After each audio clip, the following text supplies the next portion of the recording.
மகாத்மா காந்தியின் 146வது பிறந்த தினத்தை முன்னிட்டு மெரினாவில் உள்ள அவரது சிலைக்கு தமிழக ஆளுநர் மற்றும் முதலமைச்சர் மலர் தூவி மரியாதை செலுத்தினார்கள். மகாத்மா காந்தியின் 146வது பிறந்த தினம் இந்தியா முழுவதும் சிறப்பாக கொண்டாடப்படுகிறது. மெரினாவில் உள்ள காந்தியின் சிலையின் கீழ் வைக்கப்பட்ட அவரது திருவுருவப் படத்திற்கு தமிழக ஆளுநர் ரோசையா, முதலமைச்சர் ஓ பன்னீர்செல்வம் மற்றும் தமிழக அமைச்சர்கள் வளர்மதி, கோகுல இந்திரா உள்ளிட்டோர் மலர் தூவி மரியாதை செலுத்தினர். அரசு அதிகாரிகளும் மலர் தூவி மரியாதை செலுத்தினர்.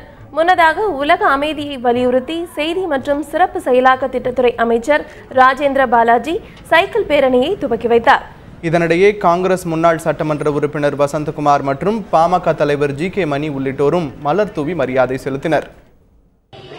காந்திஜியை எப்பொழுதுமே நினைவு கூறக்கூடிய தமிழகம், காந்திஜி தமிழகத்திற்கு வந்த பிற்பாடுதான் தன்னுடைய உடையை மதுரையிலே பார்த்தார். மக்களெல்லாம் இப்படி உடைவில்லாமல் இருக்கிறார்கள் என்று தன்னுடைய அத்தனை உடைகளையும் எடுத்துவிட்டு சாதாரண உடையை அணிந்து கொண்டு ஒரு ஏழையாகவே வாழ்ந்தவர்.